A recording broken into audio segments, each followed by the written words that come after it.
Je m'appelle Daniel Digna et vous écoutez Vitamine Sud. Entrepreneur, CEO, créateur, sportif, j'ai décidé de rencontrer celles et ceux qui font bouger le Sud. Des parcours d'exception, des personnes qui ont osé, qui ont échoué, rebondi et trouvé leur manière de réussir. Vitamine Sud, c'est votre dose d'énergie pour croire en vous et vivre vos rêves ici. Bonne écoute.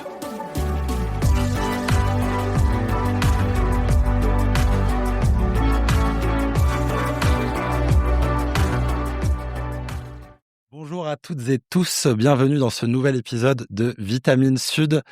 Pour nous qui vivons et travaillons ici, le Sud, ce n'est pas juste une destination de vacances. Derrière ce décor de rêve se joue une bataille pour créer de l'emploi et vivre dans de bonnes conditions.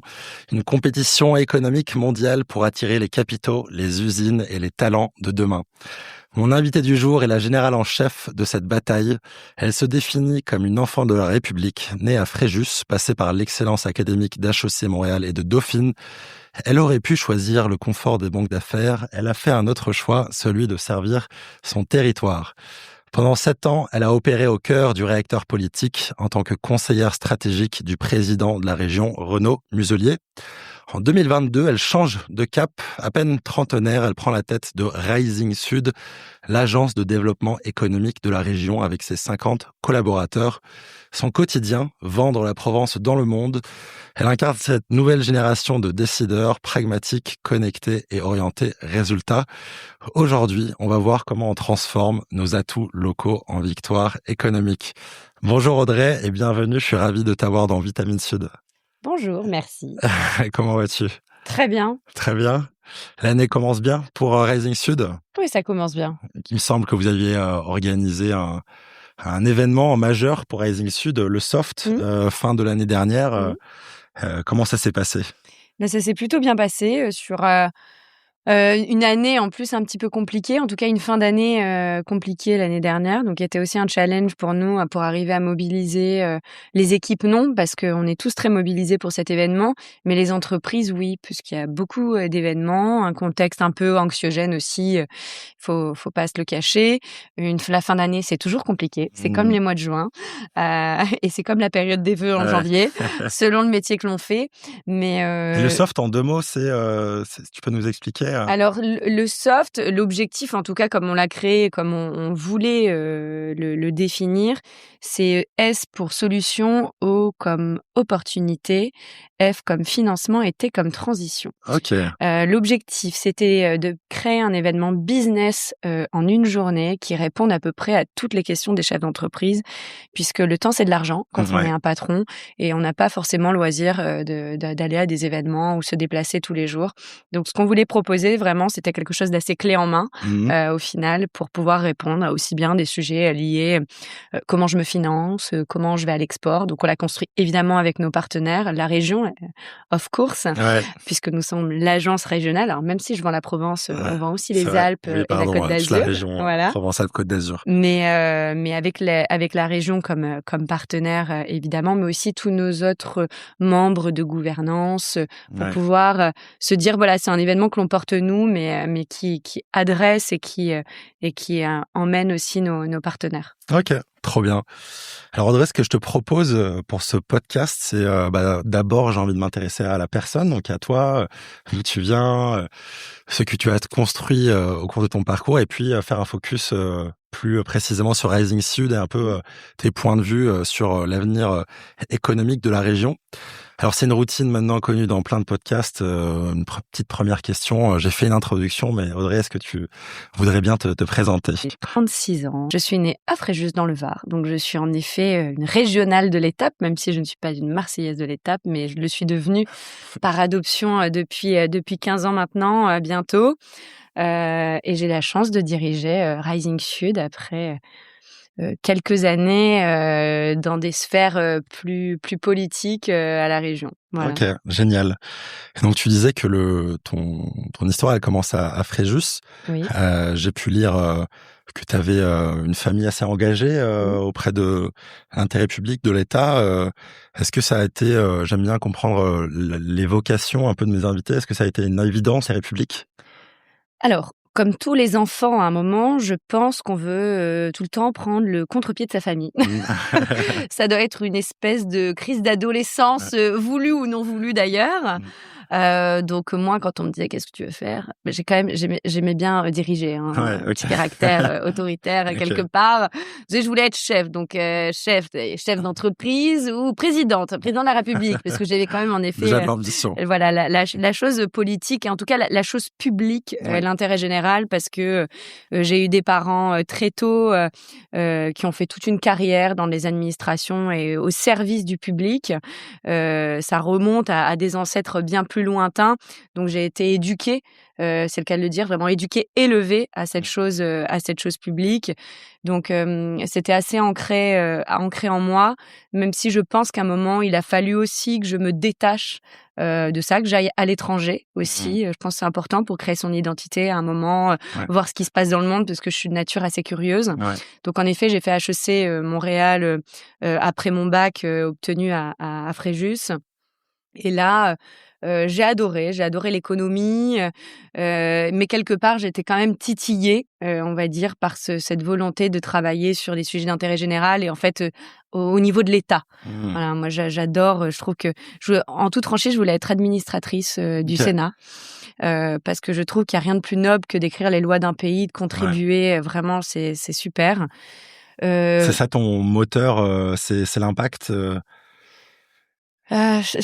Oui, c'est l'impact, c'est d'être utile. Voilà, c'est d'être utile aux autres et laisser de créer quelque chose qui laisse une trace. Moi, j'adore le mandat de maire, parce qu'un maire, il bâtit, il construit, il décide de faire un rond-point. Bon, c'est plus ou moins long, hein, mais il y a un rond-point après, d'aménagement, etc. Je trouve que c'est extrêmement gratifiant. Voilà, et on voit, ça se concrétise. Aujourd'hui, in fine, ce que je fais, alors je fais pas des ronds-points, mais je fais pas des entreprises non plus, mais je les aide un petit peu, en tout cas avec mes équipes, à faire en sorte qu'elles sortent de terre. Voilà, donc l'un dans l'autre, on n'est pas loin. Voilà. Ok, génial. Et si on rembobine un peu, tu parlais de désir, d'aspiration à diriger quand tu étais plus jeune, à 18 ans, donc un peu plus tard dans l'enfance. Quelle était ton ambition à ce moment-là? T'en avais une précise ou pas? Oui. Ouais, Bernard Arnault ou être président de la République. Ok. Je suis ni l'un ni l'autre. C'est pas plus mal. Et j'adore ce que je fais. Mais en fait, je pense que ce qui me plaît, c'est la stratégie et de l'idée d'embarquer et de réussir à embarquer une équipe. Ça, c'est ce qui me plaît.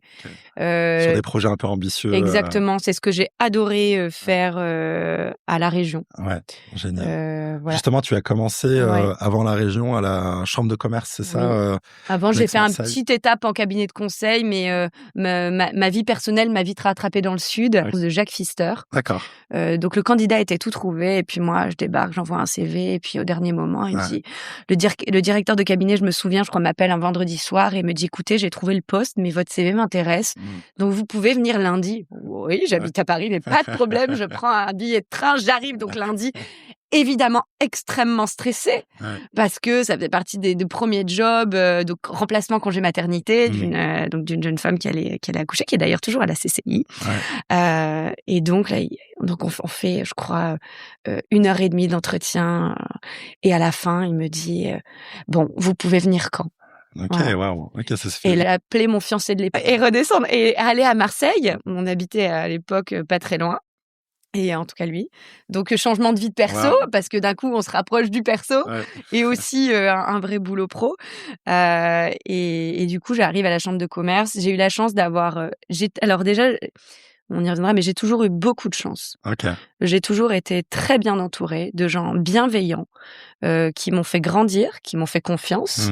Et il y a des personnes en particulier qui m'ont aidé à progresser. Alors à la chambre de commerce, c'était Bruno Georget, qui était directeur de cabinet et qui a été, qui je pense quand on apprend, qui m'a fait confiance, que j'étais jeune, j'étais née à Saint-Raphaël, mais en fait Marseille, je connaissais pas l'actualité économique, etc.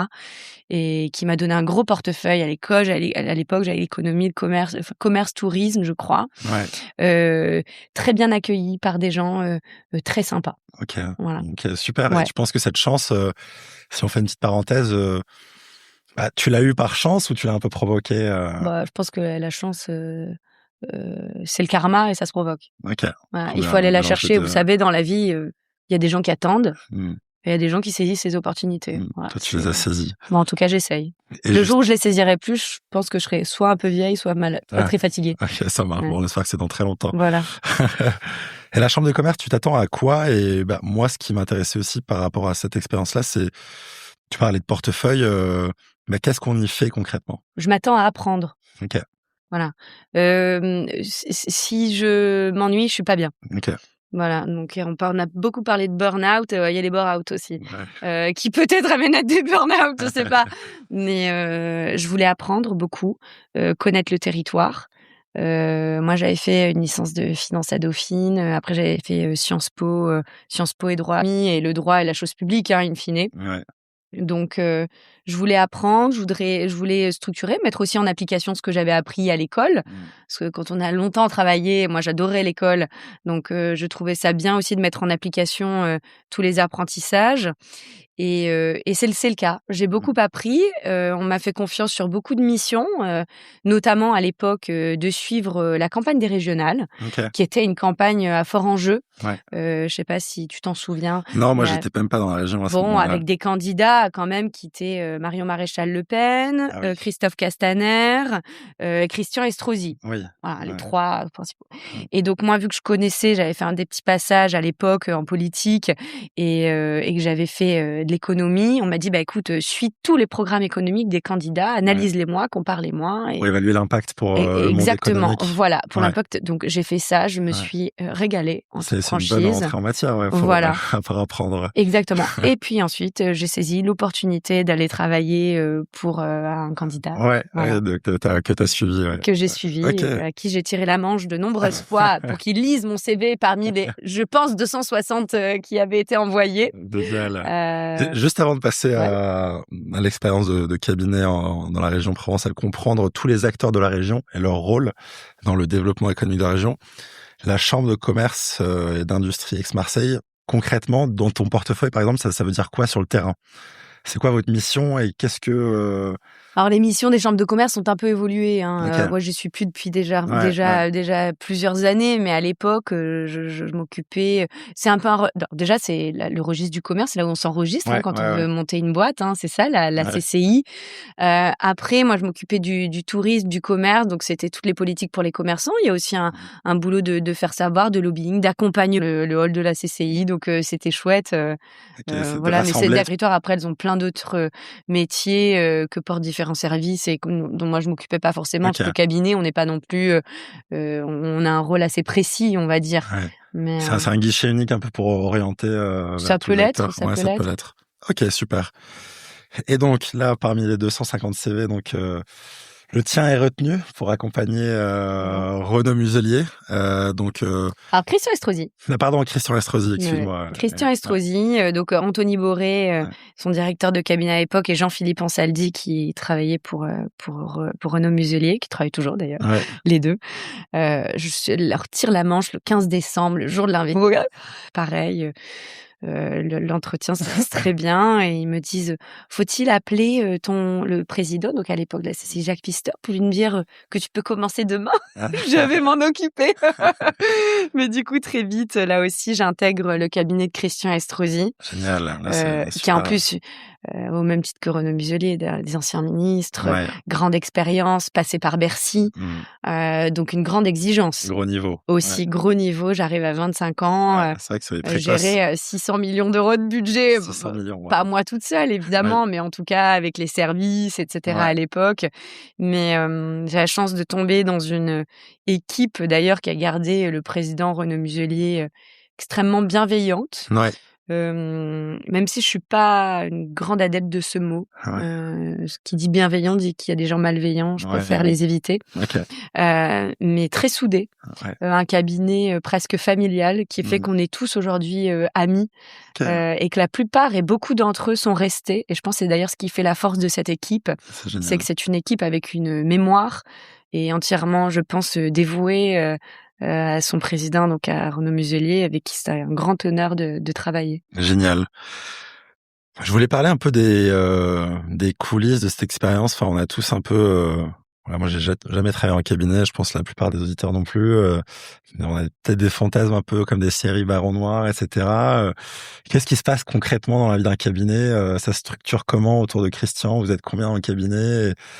Quels sont vos rôles et à quoi ressemble une semaine type? J'imagine qu'il n'y en a pas, mais... Il n'y a pas de semaine type, il n'y a pas de journée type et il n'y a pas d'agenda. Ok, donc c'est vous... Et il y a de l'urgence. D'accord, donc c'est souvent de la gestion de crise, entre guillemets. Oui, après, alors c'est sûr que gérer la crise du Covid, ça c'est de la gestion de crise. Gérer des attentats, c'est de la gestion de crise. Gérer des inondations, ça c'est de la gestion de crise. On en a eu beaucoup. Ou en tout cas quelques-unes. Les gilets jaunes, ça il l'est aussi. Moi j'étais en charge de toute l'économie. Donc forcément, avec des impacts assez forts, surtout la crise du Covid qui a été... assez incroyable. C'est vrai que tu as vécu pas mal de choses. Avec le recul, quand on est dedans, on se dit mais c'est pas possible. C'est en termes d'intensité de travail très très très très dur. On est sur du 14 heures, 16 heures jour minimum de boulot. Mais avec le recul, je me dis à 28 ans, t'étais connecté à 8 heures du matin avec Bruno Le Maire tous les lundis pour aider les filières du territoire, créer des fonds d'investissement, en tout cas des fonds d'aide, des fonds d'urgence pour les entreprises, définir les critères, les tester avec tes collègues chefs d'entreprise pour être sûr que tu tapes pas à côté parce qu'en fait, créer des dispositifs à 20 millions d'euros, c'est 20 millions d'euros. Vaut mieux pas se tromper. Donc c'est aussi formidable qu'angoissant parfois.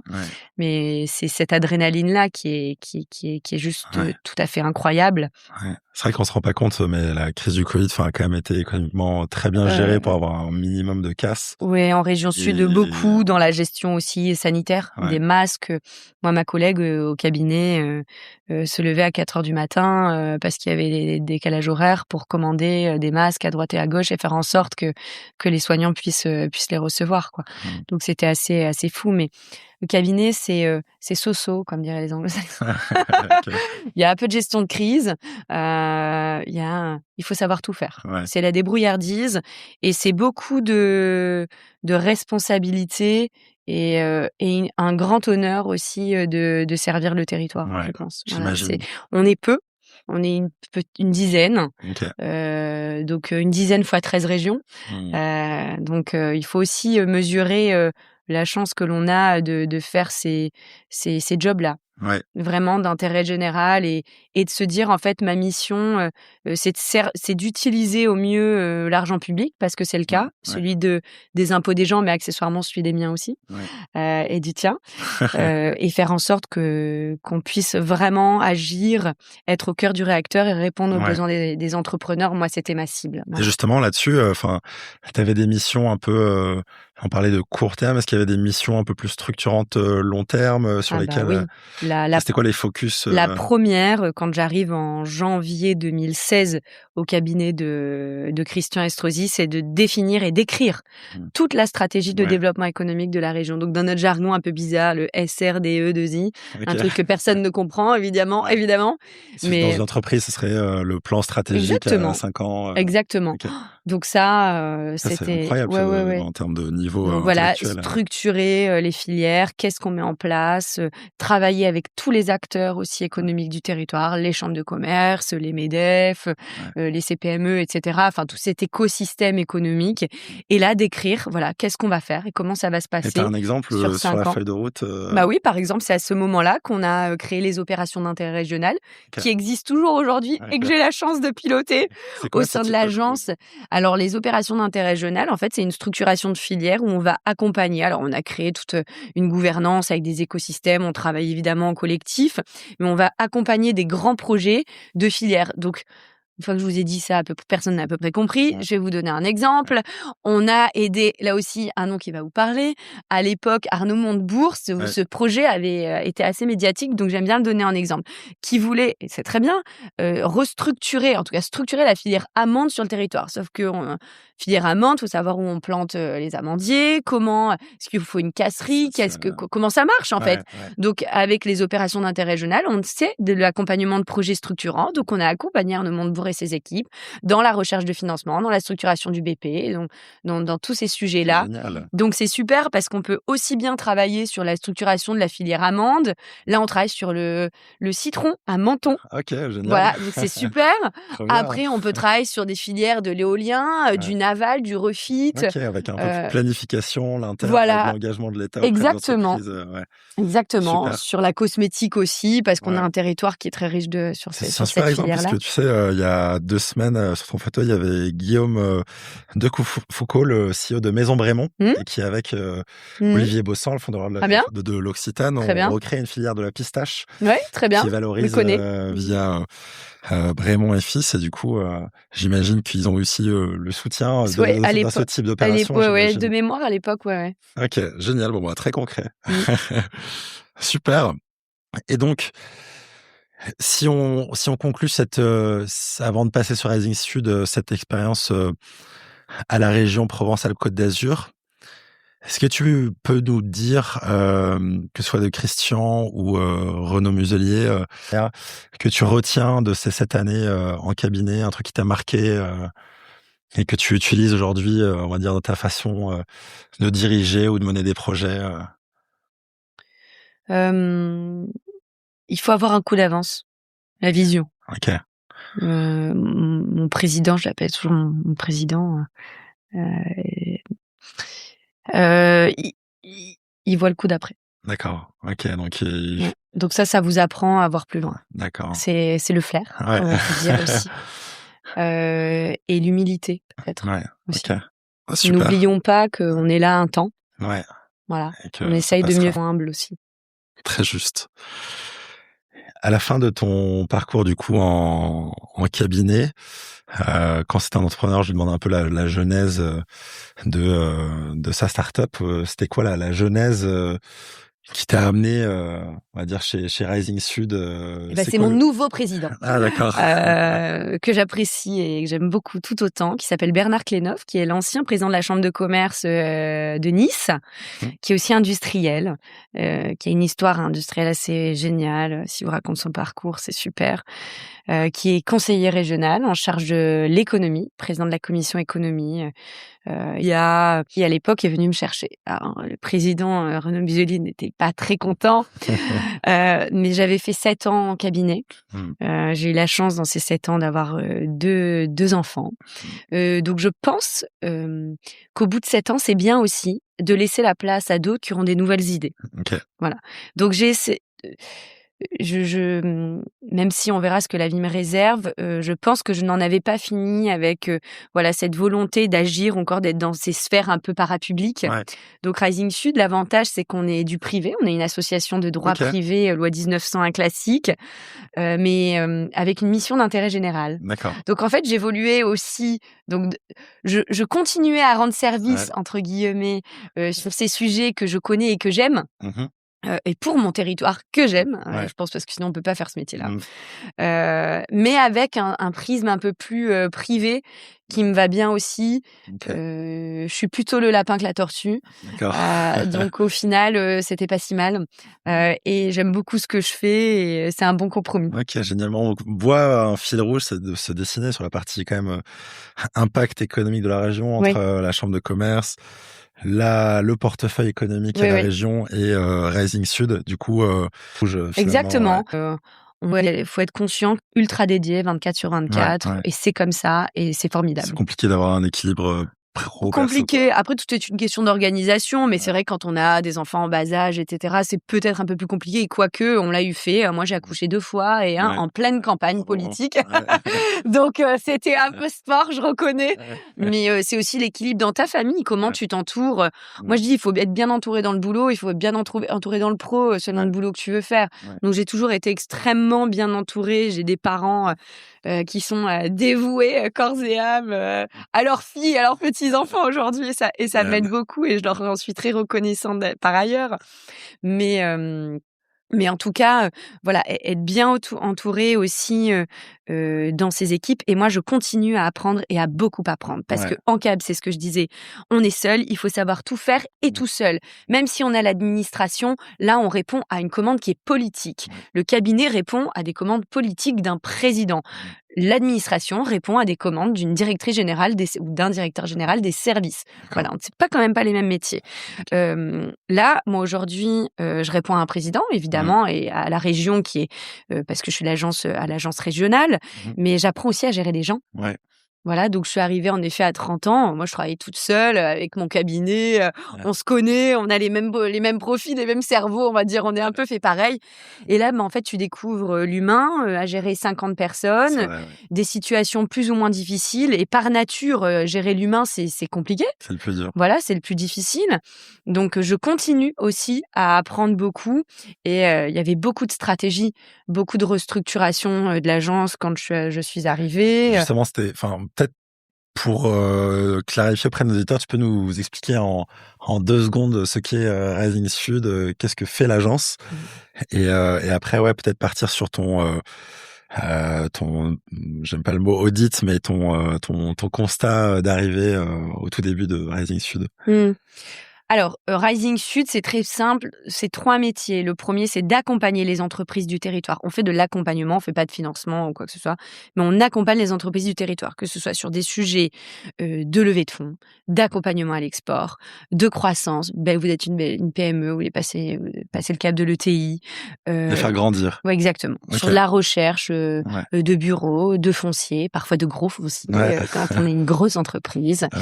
De mise en relation aussi avec l'écosystème, parce qu'on veut simplifier le business de la boîte. En fait, si c'est pas nous qui le faisons, pas de problème, on sera orienté vers la bonne personne.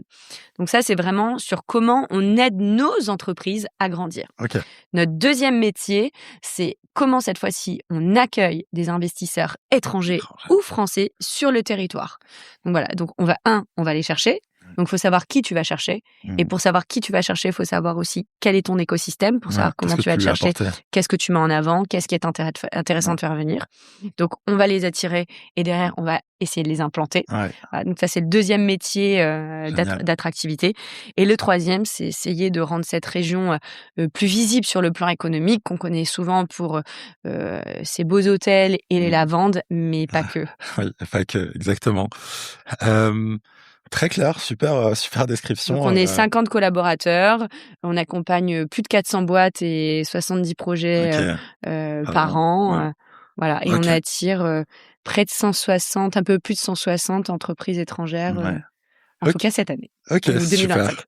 Et donc, tu arrives en 2022 et tu passes d'un travail, on va dire, plus solitaire à, on va dire, piloter une organisation de 50 collaborateurs.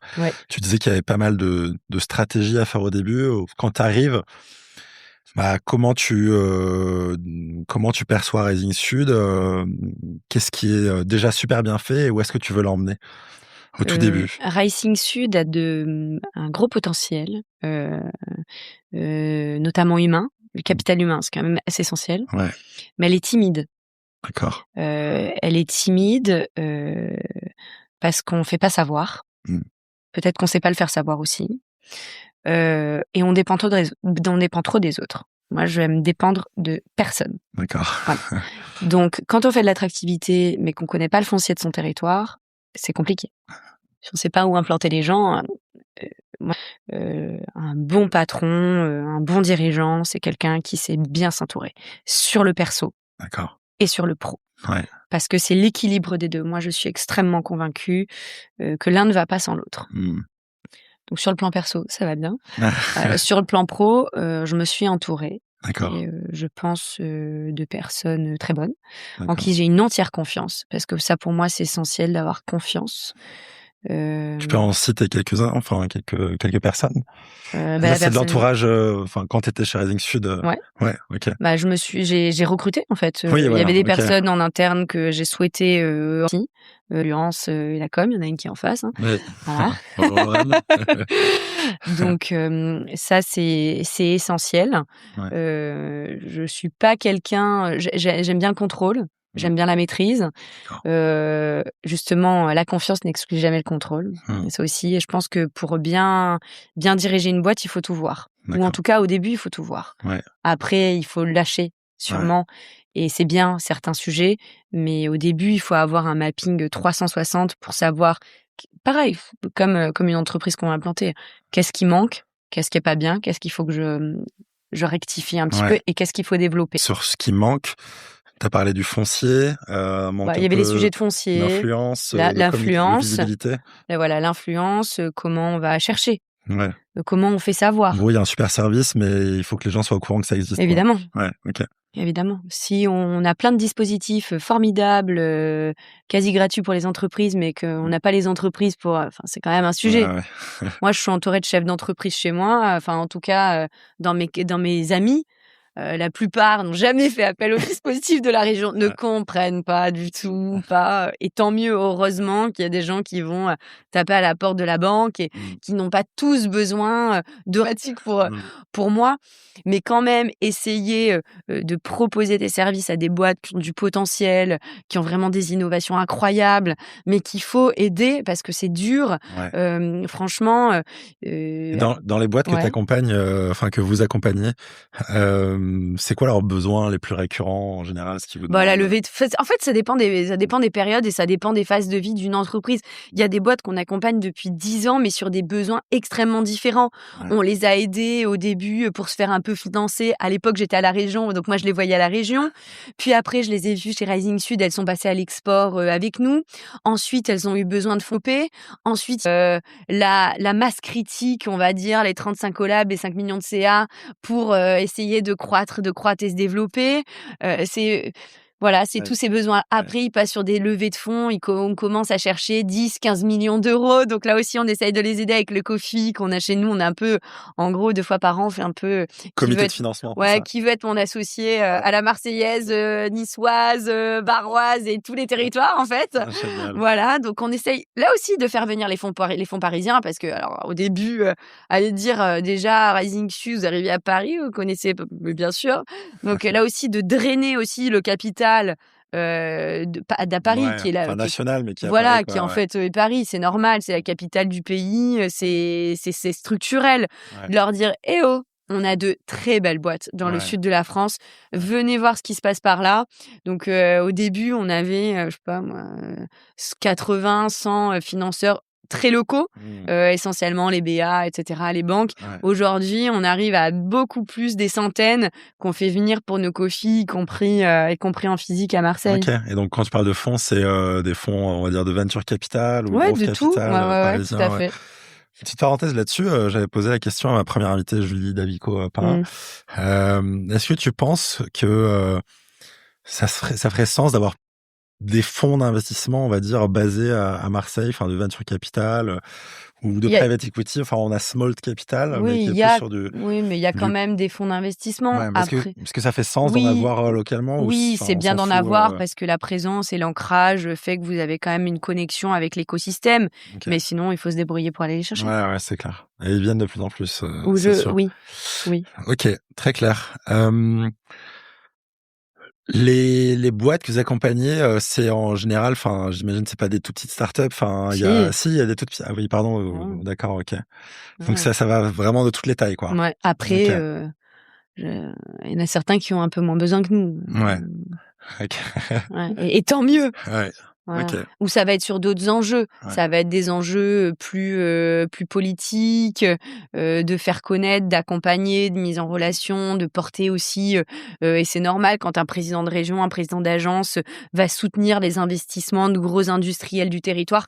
Évidemment, on va avoir un rôle et là, on côtoie ces acteurs-là ouais, et on travaille avec eux parce qu'ils drainent aussi l'économie, un réseau de sous-traitants, etc., qui est très, très fort. Mais ACM, ACGM n'a pas... On parlait donc de ton constat, tu as analysé ce qui manquait, ce qui était bien, où tu voulais aller. Moi, j'aime bien connaître l'ambition début d'aventure. Donc, quand tu as fait ce constat-là, toi, après, tu t'es dit, donc en 2022, tu t'es dit, j'ai une ambition 2025 ou 2030, et laquelle c'était, quelle était ton ambition que tu communiquais à tes équipes? Eh ben, c'est ma stratégie, en fait. Ouais. Plus que mon ambition. C'est là où je veux mener l'agence. C'est tout ce que je dis à mes équipes. D'accord. Et donc ça, tu peux le partager ou? Oui, c'est déjà de compter sur soi, d'être plus autonome dans nos métiers, encore plus fort. Moi, mon job, c'est de challenger. Ouais. Je me challenge et donc je challenge mes équipes. D'accord. Et pour ça, je vais voir un peu ce qui se passe dans le monde aussi et j'essaye de prendre les bonnes idées à droite et à gauche, ce qui marche, c'est certain, en les adaptant aussi aux spécificités de notre territoire. Mais les grands fils sur lesquels on travaille en ce moment, et je dévoilerai pas ma strat, parce que et c'est normal, je pense. Mais c'est aussi travailler sur tous ces enjeux de transition écologique. Voilà, d'être... on a été labellisé, engagé RSE par la FNOR. Ça, c'est extrêmement important. Si vous passez à côté de ça aujourd'hui, vous passez à côté du reste. C'est une force d'ailleurs du territoire. Oui, je pense. Et nous, en interne, moi, j'aime bien balayer devant ta porte avant de critiquer les autres. Donc, j'aime bien être exemplaire chez moi. Pour ensuite, après, pouvoir dire j'aide les entreprises. Donc, je pense qu'on l'est relativement assez. On a toujours des marges de progression, et tant mieux. Le jour où on n'en a plus, il faut changer. Donc, on se structure et on a beaucoup monté en puissance sur ces enjeux liés à la transition écologique, aussi pour accompagner les entreprises du territoire, les acteurs de l'écosystème, notre gouvernance sur ces enjeux-là. Je vous assure que mettre en place une compta carbone, parlez-en à ma secrétaire générale, c'est pas simple du tout. C'est clair. Voilà. Il vaut mieux être un geek de tous ces outils et des arborescences. Et ensuite, c'est tous les enjeux aussi liés à l'intelligence artificielle. Alors oui, tout le monde vous parle de l'intelligence artificielle, c'est formidable, on utilise tous ChatGPT. Mais c'est globalement, derrière ça, c'est un peu plus profond. Comment on va... les infrastructures derrière. Comment on va mieux maîtriser nos écosystèmes, comment on va aller targeter les bonnes boîtes dans le monde. Et tout ça, c'est beaucoup de travail pour arriver à avoir des outils qui soient extrêmement efficaces, précis et puissants. Ça, c'était je lisais votre rapport, c'était la catégorie d'investissement numéro 1 sur le territoire l'année dernière. C'était sur la tech. Sur l'IA. Là aussi, c'est IA et cloud. C'est là où la région garde le cap. Ok. Et concrètement, c'est quoi? C'est des data centers, Pas que, data centers. Ça va être Kindry, la Sophia Antipolis. On a des boîtes qui, globalement, sont dans la tech. Oui, les data, mais pas que. Ok. Avec Sophia Antipolis qui draine et Marseille aussi d'ailleurs, mais qui draine un gros écosystème sur le sujet. Ok. Alors, moi, j'ai envie justement, pour illustrer votre accompagnement, prendre des cas d'usage concrets, peut-être un avec une boîte étrangère, un avec une boîte locale que vous avez aidé à grandir. Il y a une super boîte là, c'est une de mes prospectrices, là, Nathalie, qui allait la chercher en Californie. Nathalie, elle fait la prospection sur tous les sujets d'énergie de demain, décarbonation, etc. Et c'est une boîte qui, sur tout ce qui est notamment lié au métier de la mer, donc elle est en mission en Californie. Elle a capté la boîte, le projet, elle a travaillé, parce qu'après derrière, faut trouver le foncier, etc. Donc, et on l'a implanté sur la métropole de Nice Côte d'Azur. D'accord. Donc avec l'appui, parce c'est Rising Sud, c'est aussi travailler avec ses partenaires. Moi, je crois beaucoup à la force du collectif. L'avantage, c'est que moi, un projet qui s'implante à Avignon ou Nice, je suis très contente. C'est dans la région Provence-Alpes-Côte d'Azur. Et je pense d'ailleurs que chaque écosystème a ses forces, et qu'il n'y a pas de concurrence entre nos territoires, il n'y a que des complémentarités. Trop bien. Voilà. Et justement, là, donc, si on fait de A à Z, donc, je suis chez Rising Sud, j'ai un portefeuille, donc, soit un métier, une industrie ou une région, ou les deux. J'ai Vanessa, je travaille sur la santé, les ICC. Et donc, je vais au salon qui concerne cette industrie, je vais rencontrer, construire un peu mon portefeuille. Voilà, là, j'ai un collaborateur qui est Amine, qui est à Cannes, sur l'IA. OK. On a un autre qui va partir en Inde sur l'industrie. OK, génial. Et donc, voilà, enfin, vous construisez un peu votre réseau, vous montrez qui vous êtes Surtout, on va dans chercher les ouais, entreprises. vous allez chercher les Et entreprises. c'est pas j'arrive avec ma carte de visite dans la poche et je regarde, je vois la D'accord, lumière, ouais, je non, vais là où il y a la OK, lumière. ouais. Il y a beaucoup de travail en amont, OK, du travail aussi avec les partenaires sur place, d'accord. pour identifier le bon projet, rencontrer le projet, le convaincre. Il faut pas croire, un investisseur qui s'implante sur le territoire, c'est pas quelqu'un que j'ai vu une fois au Japon en Ouais, rendez-vous non, et c'est des cycles, qui décide 6 mois après de venir s'implanter. C'est de la relance, c'est du travail avec les partenaires, c'est de la mise en réseau, c'est aussi adapter son langage. On ne parle pas un américain comme on va parler un japonais. mmh, C'est aussi savoir, comment on donne une carte de visite. Voilà, même ouais. ça aussi, j'en apprends tous les jours selon dans quel métier et quels accueils de délégation, de destination qu'on fait. Mais il faut savoir qu'un parapluie, dans certains pays, on n'offre pas un parapluie. Ça ne OK, se fait pas. Donc en fait, c'est tout ça, c'est beaucoup ouais, de travail, de fond dans l'ombre, de maîtriser parfaitement son écosystème pour aller le vendre ouais. et pour convaincre l'investisseur, d'arriver, chez nous. OK, donc un gros travail de qualification en Tout amont, à fait, j'imagine déjà pour aller voir des entreprises qui ont un besoin, tout à fait. Voilà. de s'implanter à l'international et ensuite, 2, tu as dit de convaincre Oui. et là, j'imagine, je sais pas, je postule, chez Rising Sud, mais je veux savoir comment, on pitch Rising Sud à ces entreprises, quels sont du coup les atouts, qu'on met en avant pour convaincre par rapport à, j'imagine, d'autres régions ou pays avec lesquels on est en compétition, pour ces investissements? Pour convaincre de s'implanter en région sud, Ouais, par rapport eh à ben, ça dépend. d'accord. Si vous êtes une boîte, d'immuno-onco, c'est pas la même chose que si vous êtes une boîte, qui veut faire du tournage de cinéma, Ouais. ou, un data center, Mmh. ou encore et alors je parle pas d'une boîte dans le quantique. On adapte. D'accord, On OK. a des dizaines et des dizaines d'argumentaires extrêmement ficelés, extrêmement maîtrisés par les collaborateurs. Travailler aussi avec, l'équipe, qui travaille sur les projets de territoire, Ouais. parce qu'il faut extrêmement bien connaître, l'écosystème local. Mmh. Et ça, c'est toute l'équipe chez moi, accompagnement des entreprises et des territoires locaux, Ouais.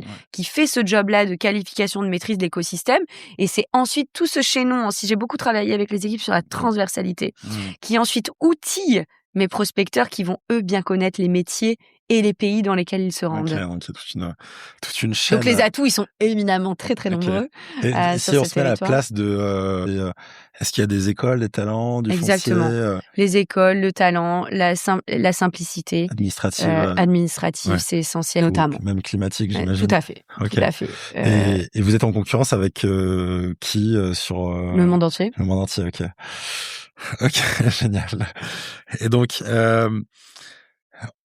on a rencontré cette entreprise, autour de l'IA en Californie. Ouais, l'énergie, métier Énergie, de la pardon, mer, ouais, ouais. Mais l'énergie. bon, aujourd'hui, toutes les boîtes font de la tech, hein, Ouais, globalement, hein, enfin, en tout cas, souvent. ouais et Mais donc même une industrie, aujourd'hui, elle est ultra digitalisée. ouais, Donc, ça fait partie de nos belles histoires de notre bilan des investissements directs étrangers 2025. Mais on en accompagne aussi d'autres en local. Vous devez les connaître, Mycofito, IC Labs, qu'on a connu en ce moment, mmh, puis de croissance, ensuite. Donc, c'est des entreprises qu'on suit. Corania, ouais, les parfums aussi, ouais. avec qui on a fait même des JT de TF1, dont OK, on était très génial, fiers. trop bien. Donc, OK et c'est un cycle entre les premiers rendez-vous et l'implantation qui peut durer plusieurs années, j'imagine, ah oui, Ouais, ah oui, les entreprises étrangères, ouais, fou, oui. ouais, ouais, OK, Des mois si on a de la chance, des ouais, années, en règle générale. OK, En tout cas, à minima, souvent une année, ouais. ouais. OK, super. Et si on prend, l'autre métier qui est, de faire grandir nos entreprises locales, à l'international, là Mycofito, IC Mycofito Labs, et donc heu, Mycofito, ils font quoi? Moi, je ne les connais pas. c'est une boîte dans le 06 qui travaille sur les champignons. D'accord. Voilà, donc c'est top. IC Labs, c'est de l'hydrogène, transport d'hydrogène. Mais bon, je vous en cite 2 là, Très parce que les 2, je connais en plus, les patrons. Donc, mais on a amené, Polycloud, au UK, sur la tech, Corania a du industrie cosméto, Roberté qui a suivi à Grasse, qui a en plus structuré après un écosystème et qui désormais aide aussi des startups étrangères dans le domaine de la parfumerie à s'implanter. Enfin, franchement, on en accompagne plus de 4, on en a sur tous les territoires. Et puis, c'est très différent d'un territoire à l'autre. À Marseille, on va suivre parfois aussi de gros industriels. Dans les Alpes, vous allez avoir de belles boîtes, les Comtes de Provence, les confitures, qu'on a aussi amenées sur de nombreuses missions, qu'on adore. Et je vous invite à acheter leurs confitures, elles sont délicieuses, surtout avec la crème de marron. Voilà, mais on a de belles réussites et de très très belles entreprises dont on est très fiers et qui maintenant font un très très beau parcours et qui n'ont plus besoin de nous et c'est tant mieux. Et là, pareil, vous les aidez sur tous les sujets Oui, tout dépend les stades, tout dépend les besoins qu'elles rencontrent. Ok. Donc là, comment vous avez du réseau? Tu as parlé d'une aide à l'implantation au UK, c'est Business France. On travaille avec Business France, on travaille tout seul, on va sur le terrain. C'est beaucoup de terrain. Indépendance, donc vous créez votre propre beaucoup réseau. De terrain. Moi, je crois beaucoup dans le relationnel, les contacts qu'on peut nouer et qu'on garde. Et c'est une force. Ouais. Ok. Voilà. Très clair. Génial, ça fait beaucoup de choses pour 50 personnes quand même par année. Oui. Félicitations. Donc on a parlé des investisseurs, des entreprises étrangères, des PME qui deviennent des ETI, des champions internationaux. Il y a encore la troisième partie que j'aimerais aborder, les pépites, les startups qui sont au début de leur aventure. Là, j'ai lu que vous aviez aussi donc le Sud Accélérateur. Ça, c'est quoi par rapport à ce qu'on vient de se dire Alors, typiquement, une boîte comme Corania, qui atteint déjà un certain stade de maturité et de croissance, qui à un moment plus de 5 millions de CA, 35 collabs, qui à un moment a besoin du petit déclic supplémentaire de l'aide, de l'œil extérieur, du sentiment et aussi de l'intérêt de travailler avec ses pairs parce qu'on est sur des cohortes d'une 20aine d'entreprises. C'est un accompagnement assez long, de 24 mois, où ils se rencontrent tout au long de l'année. Où ils partagent, où il y a des intervenants extérieurs, où il y a des diagnostics 360 de la boîte, où on vous dit, et on va adapter en fait en fonction de chaque besoin d'entreprise. Il y en a d'autres qui vont être sur des sujets de transmission, d'un père à une fille ou à un fils. D'autres, ça va être un besoin de croissance externe.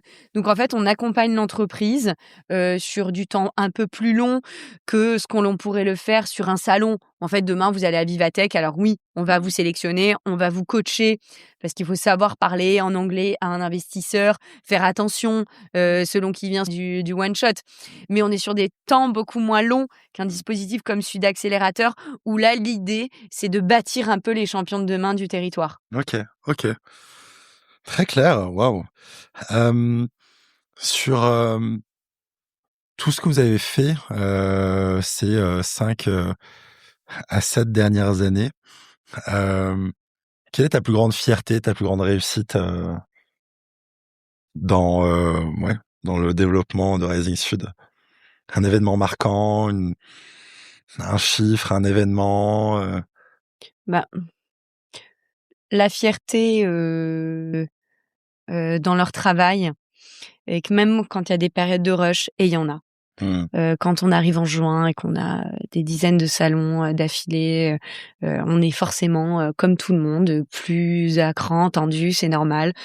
Quand on crée un événement comme le Soft, from scratch, tout seul, avec de petites mains, des collaborateurs certains qui sont un peu plus geeks que des autres, qui arrivent à créer des plateformes, etc. C'est aussi la débrouillardise qui revient. Et ça, j'en suis assez fan. Oui, la fierté d'arriver à de beaux résultats derrière. Avoir 1500 dirigeants qui font le déplacement pour un premier événement. Moi, en tout cas, je suis contente. Je suis contente et je suis aussi surtout contente pour eux. Parce que c'est la satisfaction du travail et de l'utilité et qu'un patron vous dise c'était super, j'ai rencontré plein de gens, j'ai peut-être 2 deals. Ça, c'est quand même une grande fierté pour eux, en fait. Et moi, pour mes collaborateurs. Et sur les investissements directs étrangers et l'attractivité, quand je vois qu'on était à 60 projets en 2015 et qu'on est à 166 sur le territoire en 2025, je veux bien croire à la chance et au karma. Il y a pas mais je crois aussi, à beaucoup de travail, de nombreuses personnes derrière. Enfin de nombreuses, pas si nombreuses d'ailleurs, Ouais. de quelques personnes et la force d'un collectif et aussi d'une équipe, soudée. Mmh. Voilà, qui bosse dans l'ombre, Ouais. sur le terrain et avec, des résultats qui sont assez chouettes. Alors après, on peut toujours mieux faire, hein, il faut toujours se challenger, hein. Mmh. Je pense c'est bénéfique en plus et c'est ce qui motive. C'est ce qui motive des équipes et en tout cas, je pense que j'ai des équipes, à qui ça plaît bien, Ouais. d'être challengées et d'être motivées. Donc Et là-dessus, ça matche bien. et justement, quand on est une équipe, ça aide à rester soudé, à faire face à des crises. Quel a été le plus Si on peut parler de crise, mais on a perdu un gros projet, OK. c'est difficile. Ouais. Quand on va le chercher, qu'on le travaille pendant plus d'1 an, Mmh. c'est difficile. Mais on apprend de ses erreurs. OK. Moi, C'était de toute quoi les façon, apprentissages du coup? l'apprentissage, c'est, déjà compter beaucoup sur soi. Faut tout baquer, Ouais. faut tout anticiper, faut faut rien lâcher et heu, ça oui, Mmh. ça c'est essentiel. Ouais. OK. Faut avoir c'est comme en cabinet, hein, faut avoir, plusieurs scénarios en tête Mmh. et la question d'après. Mmh. Avoir la réponse à la question avant même qu'il la pose. Faut anticiper, Ouais, visualiser, c'est essentiel. C'est ce qui fait qu'on est meilleur. Je pense que sur la force du collectif, l'alignement avec les acteurs, la région est très bien positionnée. Mais, mais oui, c'est toujours très dur pour les équipes et moi, c'est d'autant plus dur de voir mes équipes, tristes. Ouais, ouais. Parce que c'est beaucoup d'heures de travail, beaucoup d'implications, heu, mais j'ai tendance à regarder tout de suite le projet qui suit. Mmh. J'aime pas, m'apitoyer Ouais. sur mon sort. Et j'imagine, enfin, comme dans que tu confirmeras, mais comme dans le sport, ou l'entrepreneuriat, enfin, c'est de ces moments-là qu'on apprend le plus, quoi. Bien sûr, de pas fai d'anticiper, les même si des fois on les a perdus, parfois, c'est pas de notre faute, hein. C'est ou notre région a gagné, un autre pays, c'est comme ça. On est c'est pas forcément de notre sort, mais en tout cas de le savoir, Ouais. voilà et de OK. savoir anticiper ce point-là pour les coups d'après et d'essayer le plus possible, Mmh. voilà, d'avoir la main ou en tout Ouais. cas d'anticiper. OK.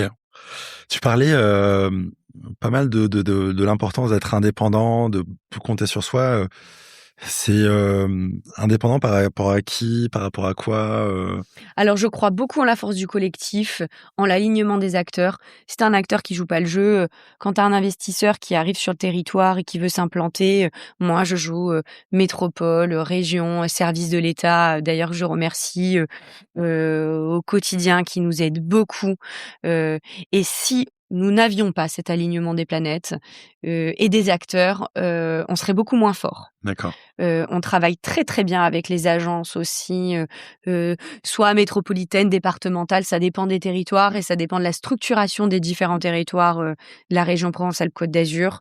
Je pense qu'on travaille aussi en confiance Mmh. et moi ça c'est important dans mon boulot de travailler en confiance avec eux, à l'autre et qu'on se dit: «Voilà, on va aller prospecter à tel endroit, on va aller accompagner les entreprises à tel endroit».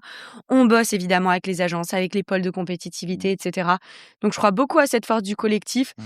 mais je crois surtout à un moment, ne pense pas que c'est ton voisin qui va faire le boulot. Ouais, ouais. OK, OK. Responsabilise-toi. Ouais. C'est pas à moi de corriger les fautes d'orthographe entre Oui, guillemets, oui, tu vois? oui. OK. C'est voilà, il faut, être, voilà, savoir où on y va, comment, savoir à quelle porte taper et être maître de son job et avoir sa feuille de route qui est tracée.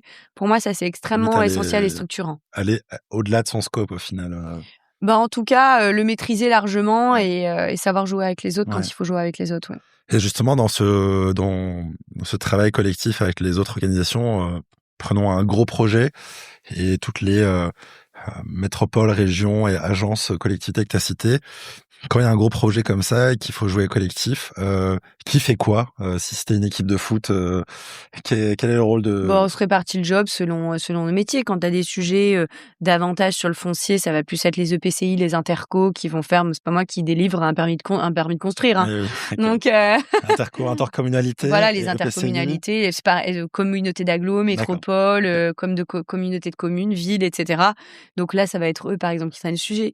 Quand on va être sur du FIPOL qui vont arriver, parfois les services de l'État, quand tu es sur des guichets nationaux, France 2030, les services de l'Europe, quand tu veux avoir une aide européenne, parce que c'est de la région qui est autorité de gestion des fonds européens et qui arrive à faire des miracles et à trouver des millions d'euros, parce que c'est ça, en fait, le sujet. Les fonds européens, c'est une masse incroyable. Donc, trouver des millions d'euros pour aider et pour dire à une entreprise, moi, en fait, je vais aller te chercher les fonds nécessaires, donc il faut venir chez moi. Donc, en fait, on dispatche, on va travailler, nous, sur la structuration des talents, on va bosser avec eux les fiches de poste, on va faire tout ce job-là avec elles. Donc, en fait, l'idée, c'est que ce soit transparent pour l'entreprise, qu'elle n'ait pas à taper à la porte de tous ces acteurs-là et de se dire, mon Dieu, je vais devoir rencontrer tout le monde, mais comment je vais faire? Je ne les connais pas. Et puis, déjà, un local de l'État, c'est parfois difficile de se retrouver dans tout cet écosystème-là qui est riche. Alors, un Brésilien ou un Américain, alors là, je pense qu'on l'a perdu au milieu de l'Atlantique. Voilà. Mais donc, nous, en fait, c'est notre job de faire ça et de faire en sorte que ce soit indolore et transparent pour l'investisseur. Trop bien, en fait, vous êtes chef de projet externalisé pour cette boîte, quoi. Simplificateur de business des entreprises.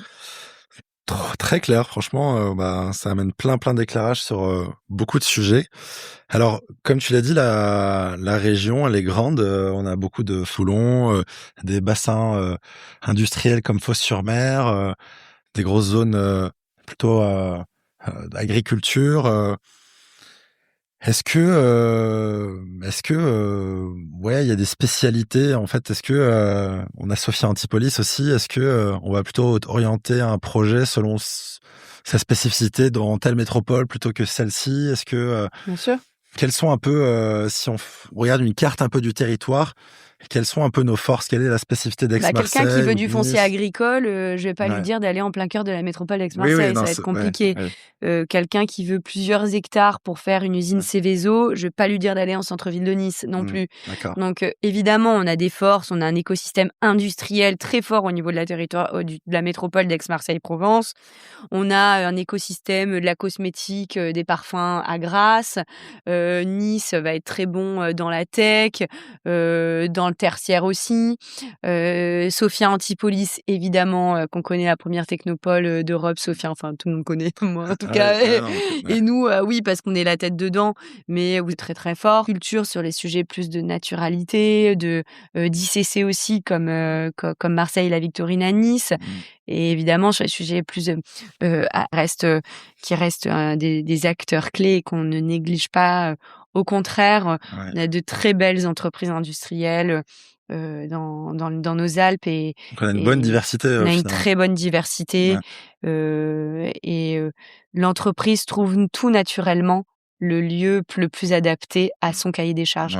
N'oublions pas que nous répondons aux besoins des entreprises.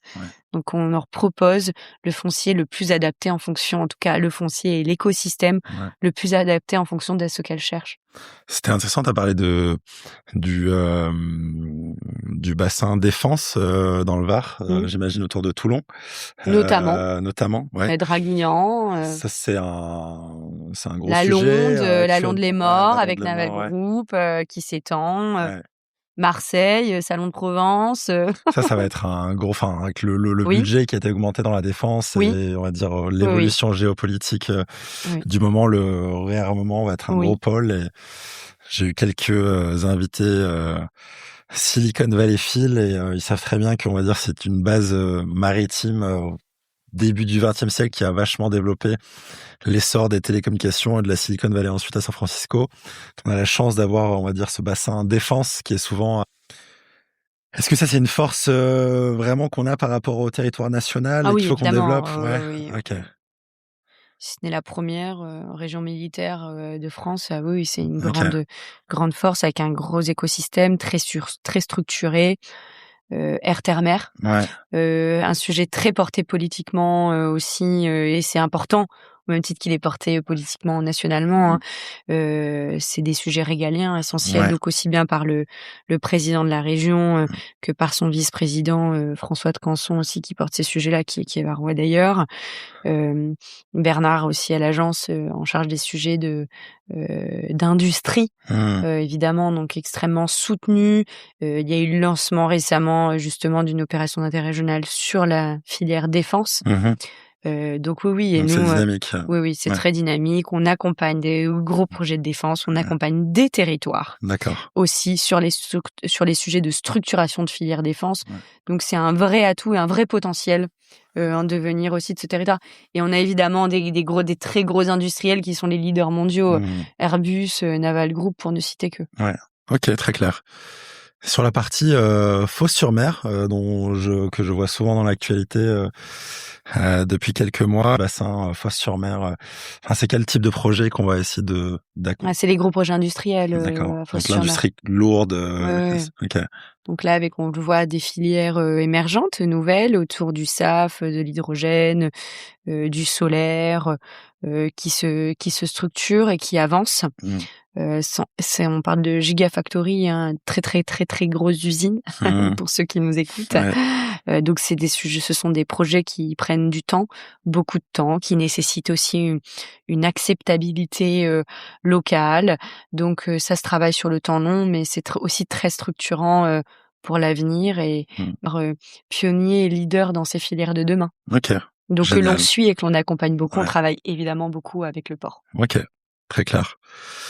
Et ensuite, on a aussi, j'ai l'impression, je suis sûr, on a autour d'Aix-en-Provence un centre de recherche dans le nucléaire quand même à la pointe La région en est très Europe. mobilisée sur le nucléaire. Ça, c'est aussi un gros enjeu, de la décarbonation. Ouais. Là, est-ce que vous voyez des choses un peu se Oui. développer, Plus qu'on accélérer? les voit, on les accompagne. Ouais. Oui. On a beaucoup d'entreprises, notamment sur le sujet des SMR, qui se sont soit implantées, soit Donc les développées. petits Exactement. réacteurs nucléaires. Et chacune dans des domaines différents,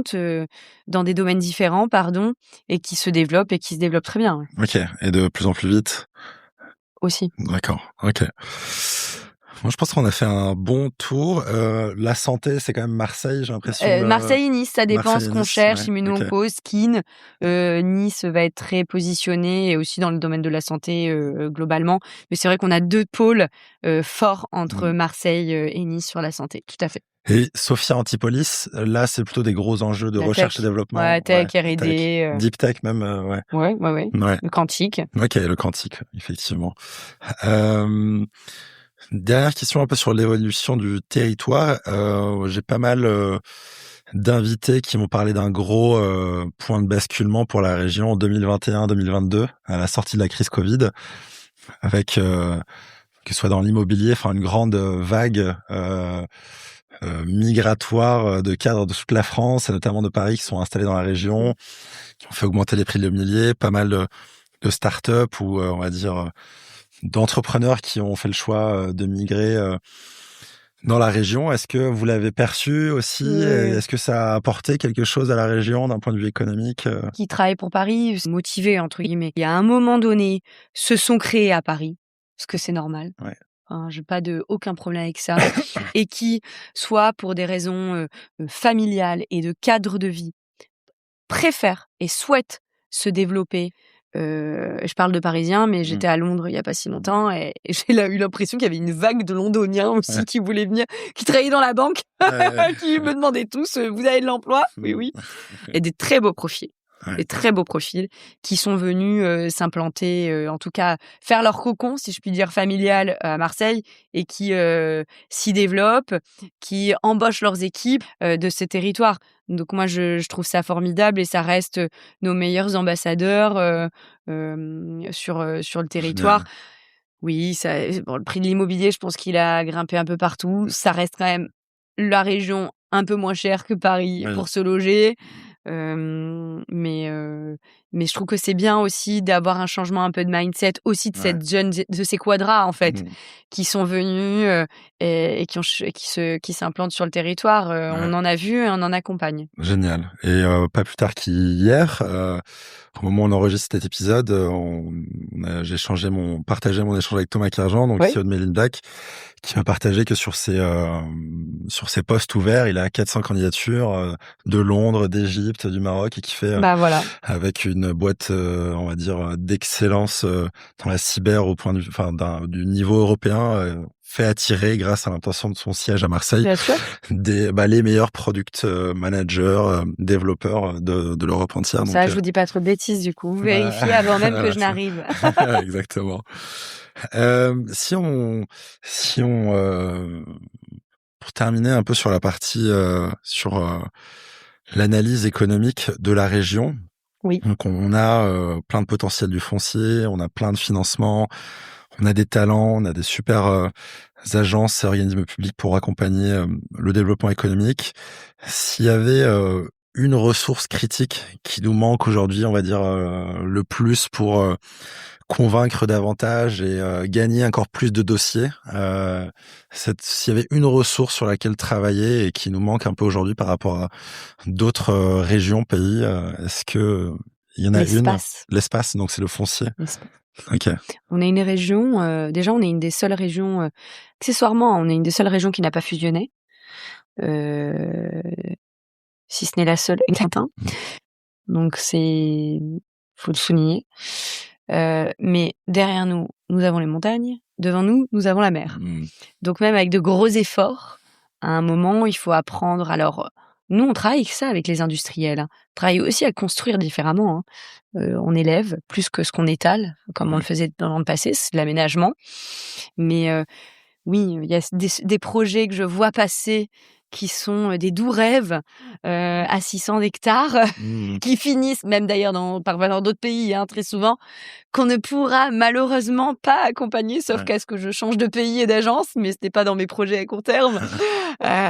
Mais oui, ça c'est le territoire et c'est la France et globalement aussi. Ouais. Mais parce que pareil, là où il y a du foncier, parfois il y a pas forcément les aménagements pour y aller.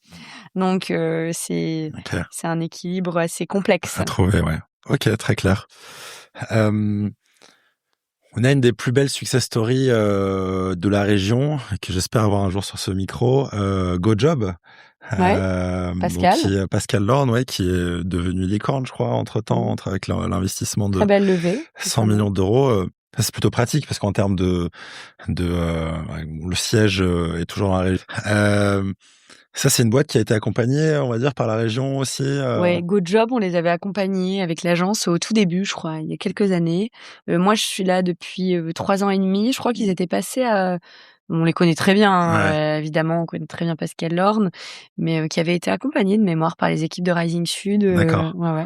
Ok, génial. Très cool. C'était juste pour savoir un peu si... Vous avez GoJob, vous avez Imcheck Therapeutics aussi. Imcheck, c'est incroyable. Moi, je suis complètement admirative. Oh, ça, c'est fou. Ouais. Vraiment, c'est génial. Tu peux nous répéter pour ceux qui connaissent pas ce qu'ils font? Qui viennent d'être un rachat. C'est des success stories, mais en fait, ils rendent en 5 minutes, pas du tout. Mais en 5 minutes de lecture d'un article d'annonce ou d'un communiqué de presse. Mais tout ce qu'on peut faire qui prend beaucoup de temps, des mois. Alors eux, c'est des années de recherche, de travail, de closing de deal, etc. Évidemment, de stress intense, je n'ose imaginer. Mais qui derrière mettent notre territoire sous les projecteurs. Et puis, moi, personnellement, je suis rentrée chez moi le soir, je dis, mais tu as vu? À la maison, c'est incroyable. C'est incroyable ce que des gens de chez nous, avec qui on a déjeuné et qu'on a un moment accompagné, arrivent à faire. Je suis très, très admirative. Je ne suis pas chef d'entreprise et je suis admirative de cette force parce que je pense qu'on n'imagine pas assez à quel point l'angoisse d'un patron de devoir payer ses collaborateurs, de closer des deals, la pression d'un fonds si vous avez un fonds au capital, la responsabilité de collaborateurs que l'on a, même si je l'ai moi, mais dans un format différent. On est une structure nous qui dépend des financements de ses adhérents et de la région. Donc évidemment, les financements publics aujourd'hui, Ils sont rares. on n'est pas dans l'exhaustivité, si je puis dire. Mais je suis très, très, très admirative et je pense que c'est vraiment ce qui me booste aussi et me draine dans mon métier. C'est quand j'ai la chance de temps en temps d'aller dîner, déjeuner avec ces patrons-là et de les écouter et de voir qu'il y a encore des génies sur ce territoire. Je dînais la semaine dernière avec un jeune homme de 23 ans. Bon, qui est agriculteur, polytechnicien, qui a monté une boîte, qui a levé de l'argent, que j'essaye évidemment d'attirer chez moi, sur le territoire. Mais je me dis, mais je rêve d'avoir un enfant comme ça. Prodige. Des génies. Des génies. Et ça, mais franchement, on rentre, on va se coucher, on est heureux. Ouais. C'est un peu aussi pour ça que je fais ce podcast et que j'essaye d'interviewer, de rajouter un micro à tous les gens que tu mentionnes. Je pense pas être aussi intelligente mais en tout cas, et puis vraiment, ce sont ces personnes-là qui prennent des risques et qui demain en fait vont employer nos enfants. Enfin, nous n'oublions pas ça quand même. C'est ça au final l'enjeu, c'est de. Mais qui feront rayonner notre territoire, qui feront que la France reste une grande puissance de confiance. Alors, c'est très bien qu'on parle des guerres, de ce qui se passe dans le monde. N'ayons pas des œillères. Voilà, il faut être conscient aussi dans l'environnement dans lequel on vit. En tout cas, moi, c'est évidemment dans mon métier de l'international et de l'attractivité un sujet que je suis énormément. Mais mettons en avant aussi les gens qui travaillent dur et qui font des choses vraiment formidables. Ouais, c'est clair. Je pense que ça fera du bien aussi au moral de tout le monde dans cette période mouvementée. Et comme le disait Thomas dans mon échange, il y a plusieurs franges, choisissons celle des optimistes, parce qu'il y a plein de choses de très très cool. Soyons pas naïfs, mais soyons aussi un peu dans ce conscient de la chance que l'on a dans ce pays. Voilà. C'est clair. Et ça, certains, sans porter de jugement, je suis entourée qu'il y a des bons, ont tendance peut-être parfois à l'oublier aussi. T'as bien raison. T'as parlé de I'm Check Therapeutics, on a parlé de GoJob. Il y a plein de super success stories dans la région qui font des idées, des choses qui te viennent à la tête. On en parlait, un sujet extrêmement porteur en ce moment, qui a un impact sur le PIB incroyable en termes d'activité, c'est la défense. Ouais, ok. Ça peut être. Ça, c'est sûr qu'aujourd'hui, bosser dans la défense et se développer, ça, c'était pas le cas il y a quelques mois. Ne l'oublions pas, où les entreprises de la défense ont des années été mal vues, en difficulté, n'avaient pas accès à certains guichets. C'est compliqué quand vous écoutez certains gros industriels qui vous disent la réalité aussi d'il y a quelques années, c'est pas simple. Mais la défense éventuellement porteur. L'IA, moi je le mets de côté parce qu'aujourd'hui je pense que tout le monde le veut et puis c'est quand même très drainé par les États-Unis et la Chine quand même objectivement.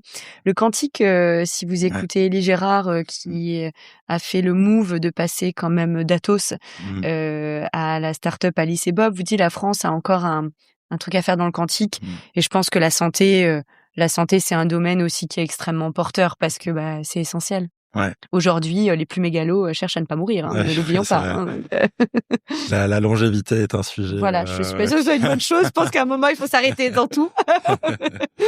C'est sûr.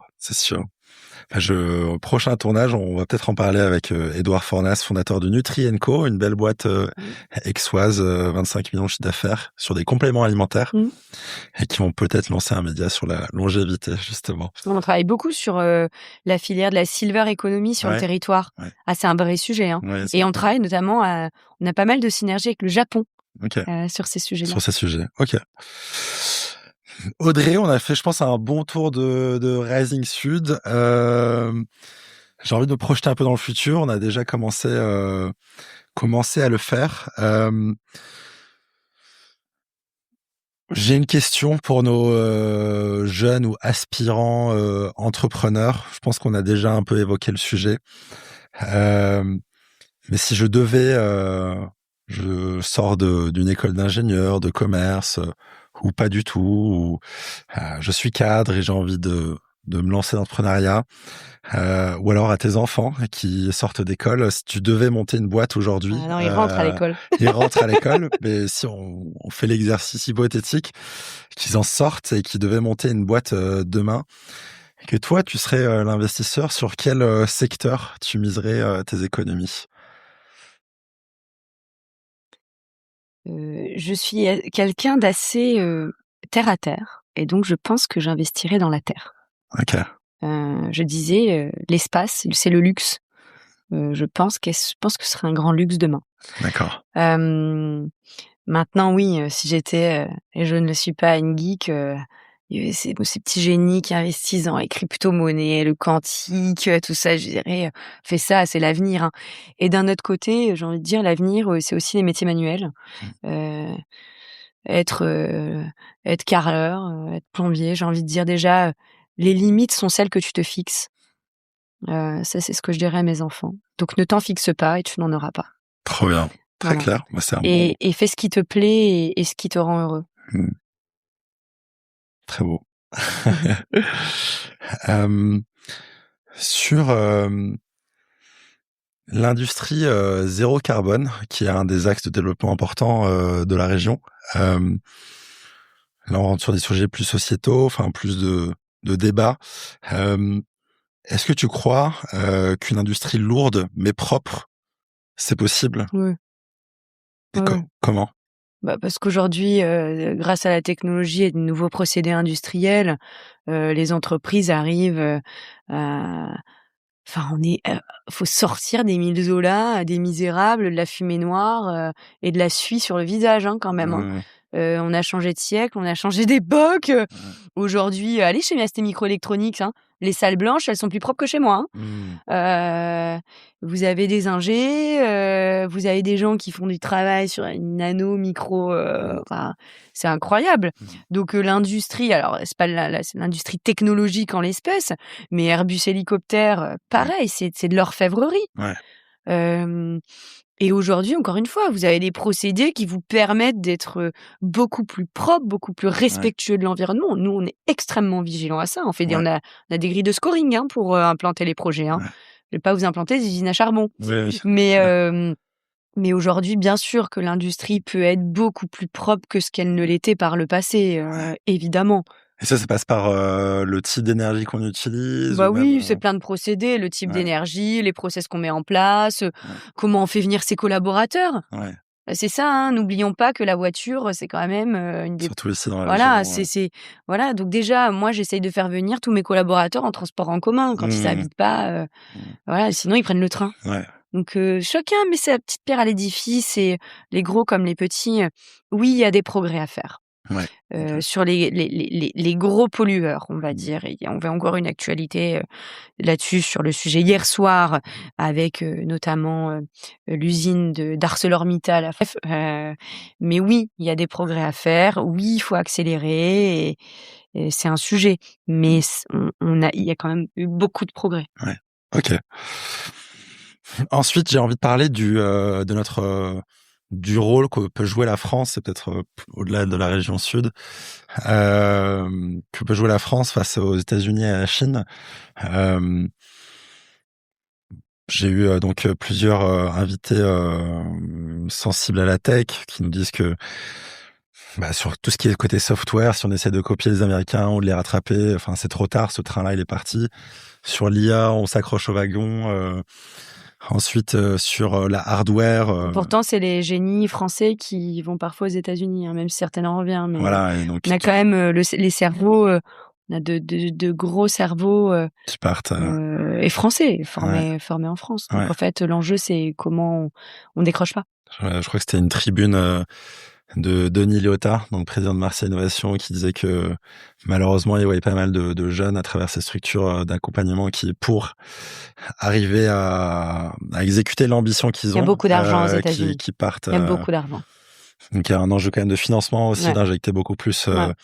d'argent. Je crois que c'est, le président qui a parlé d'eurobonds, Ouais, récemment, 600 milliards US, 10% la ouais, France à peu ouais. près, sur le Ouais, effectivement. Et justement, on parlait aussi, euh, c'est un épisode récent, donc j'en parle beaucoup, mais c'était hyper intéressant en lien avec le développement de la région. Donc Thomas Cajan disait, bah, ce que font les US et la Chine pour développer des champions mondiaux, c'est financer la R&D sur, on va dire, une dizaine de boîtes.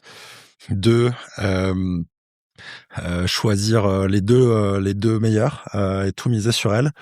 Et une fois que voilà, les deux meilleurs, il y en a un qui s'en sort ouais, plus que bien l'autre, sûr, l'aider à devenir mondial. bien sûr.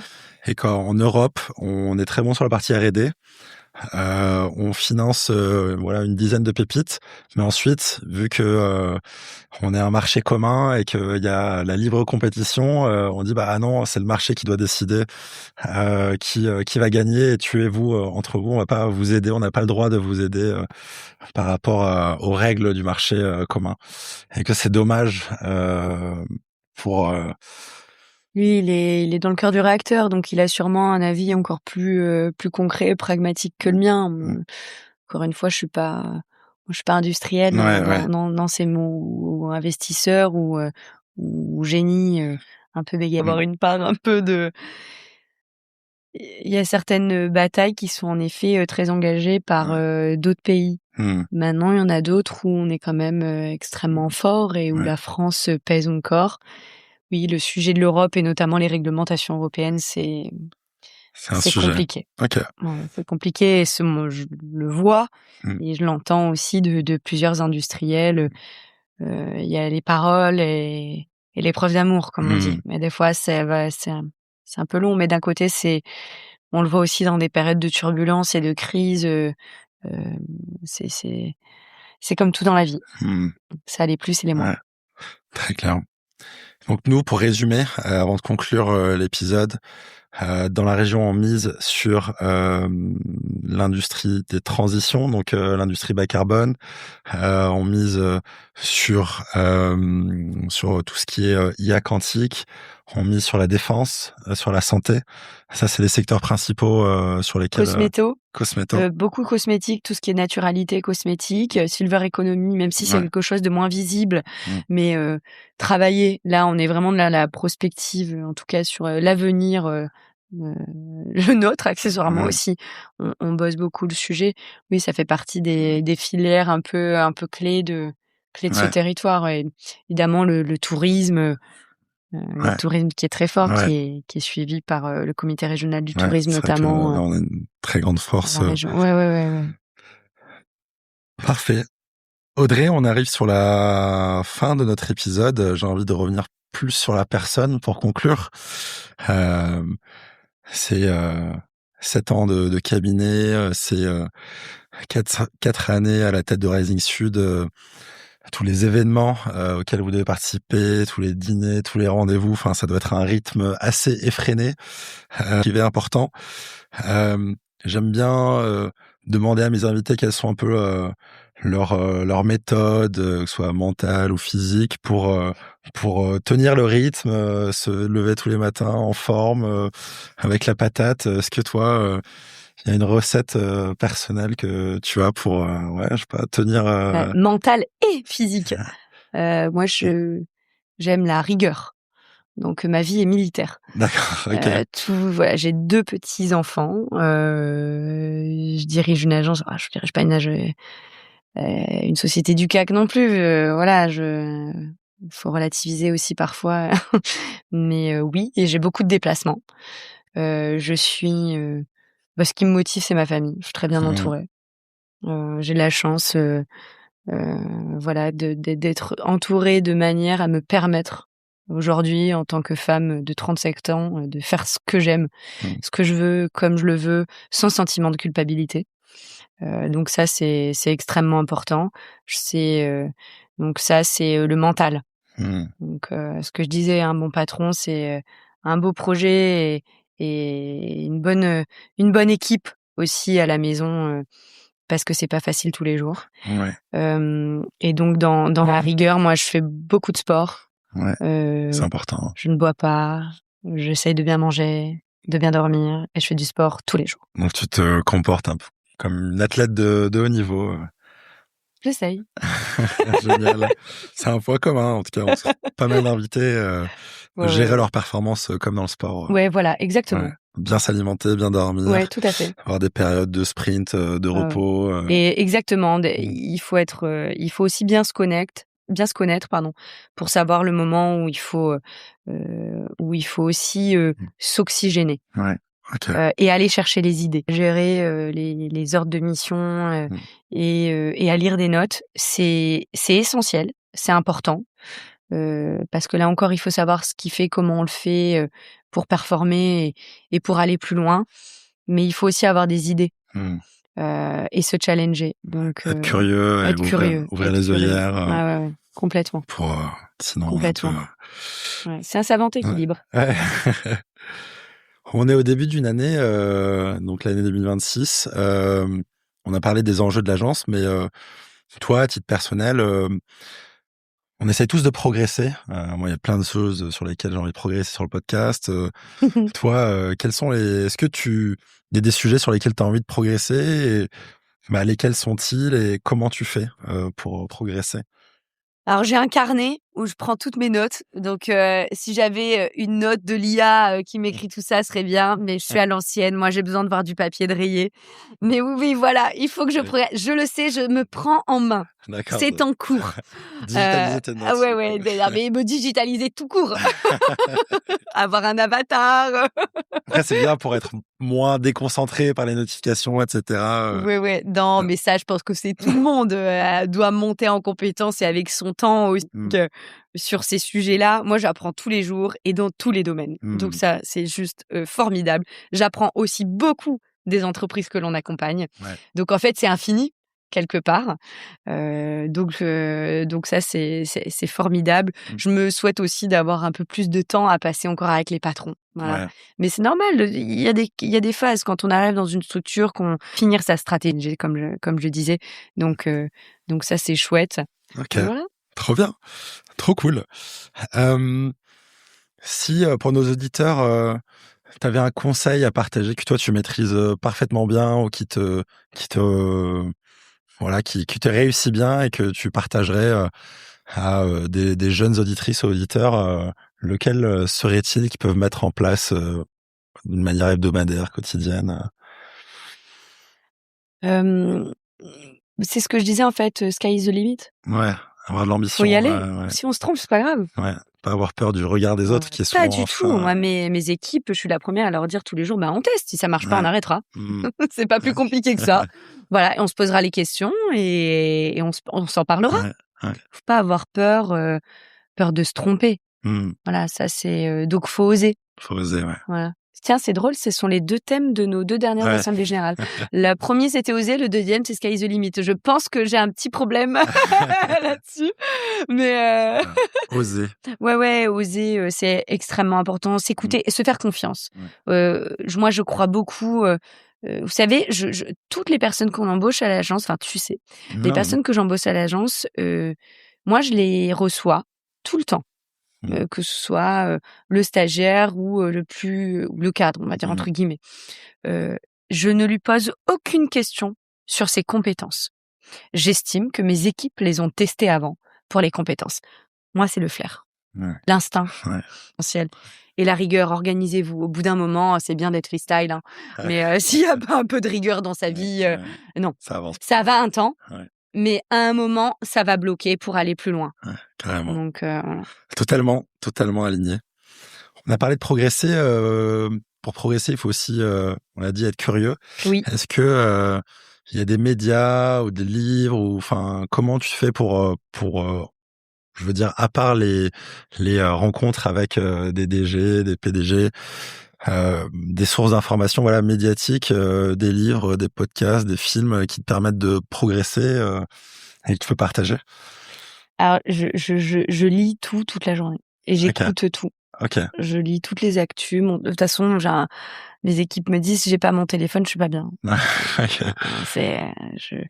Et ça, j'estime. Alors, je pense que c'est de mon historique de métier en cabinet. Ouais. OK. Où, il faut avoir l'info en fait, si on l'a 10 minutes après et que vous la donnez 10 minutes après, ça sert à rien. La donnez même pas en fait. Vous l'avez pas lu, vous attendez que l'orage passe et vous attendez le lendemain. Donc oui, je regarde ce qui se passe, j'écoute les infos. Je me lève tôt, je me couche un peu tard parce que c'est aussi je suis pas assez podcast. Donc c'est surtout là, tu parlais surtout de journaux? L'actu, la télé, les journaux, j'ai je suis abonnée, je pense, à toutes les actus. Peut-être pas la terre entière, je ferai un peu ma Marseillaise, mais j'en ai quelques-unes. Et j'enquiquine assez mes collaborateurs là-dessus parce que tout le temps, je lui dis, vous avez vu cette pépite? Il faut aller la tirer. Oui, mais elle est à Taïwan. C'est pas grave. Donc ça, j'essaye en tout cas de rester le plus possible connectée et informée parce que c'est très important et que c'est là qu'on capte l'intérêt, etc., ce qui se passe. Mais les podcasts, j'aimerais bien en écouter un peu plus. En fait, c'est que j'ai pas de temps de trajet en voiture. Oui, c'est vrai que ce qui est très bon point pour Marseille. Des podcasters, c'est footing ou exactement. temps de voiture ou l'aéroport. Et alors moi, je fais mes calls en footing parce que je fais beaucoup de sport, mais j'appelle. Ah ouais, ok, waouh. Pas de temps perdu. J'optimise. Donc mon président Bernard le sait. Souvent, je l'appelle, je suis en train de courir. Et pour lui, c'est juste pas possible parce que pour lui, le sport est un gros mot. Mais c'est ce qui fait notre complémentarité. Okay, génial. Ok, trop bien. C'est vrai que ça permet de bien aérer l'esprit, le sport. On va faire une petite projection. On va se retrouver au Soft en décembre 2026. Oui. Et donc demain, en fait. On va se retrouver pour fêter quoi à ce moment-là? Qu'est-ce qu'on aura à fêter pour cette année? 3e édition du Soft extrêmement réussie. Je serai toute digitalisée, mon avatar parlera sur un écran, celui de Renaud Muselier, de Bernard Kleinhoff, de toutes mes équipes. On scorera encore plus de projets étrangers, on aura encore plus de belles levées de fonds, de success stories de nos entreprises. On fera une belle soirée cette année, on veut faire un événement encore plus de grande ampleur avec des fonds parisiens aussi pour montrer au territoire qu'on a un écosystème incroyable. Donc j'espère qu'on sera là et je t'inviterai à la soirée. Génial. Et à l'événement, évidemment. pour fêter cette belle journée et la réussite de notre route. Génial. Merci beaucoup, Audrey. Avec plaisir, merci. De t'avoir dans cet épisode où j'ai pu comprendre tout ce que faisait Rising Sud et au-delà de Rising Sud, toute la région pour que nos entreprises émergent, grandissent, prospèrent. Sympa aussi d'avoir un peu plus ton histoire personnelle à toi, tes conseils personnels à toi et je suivrai toutes les entreprises que vous accompagnez de près et je vous souhaite à toute l'équipe, à toutes les 50 personnes de chez Rising Sud une année de kiff, de progression, d'apprentissage, de succès et du coup on se donne pour le Soft. Ouais, merci beaucoup pour cette interview. Merci Audrey, à bientôt. À bientôt. Merci beaucoup d'avoir écouté cet épisode, j'espère qu'il vous a plu. Alors, comme vous le savez, Vitamine Sud est un tout nouveau média et j'ai besoin de vous pour lui donner de l'énergie, besoin de vous pour le rendre visible au plus grand nombre. Pour cela, 2 mini-actions très rapides aident énormément. Premièrement, abonnez-vous à la chaîne, Spotify, Apple, Deezer ou autre, puis cliquez sur « Évaluer l'émission » et mettez-moi une petite note 5 étoiles. Ces petits gestes ont un très gros impact. Je compte sur vous. Merci du fond du cœur. Je vous dis à bientôt pour le prochain épisode.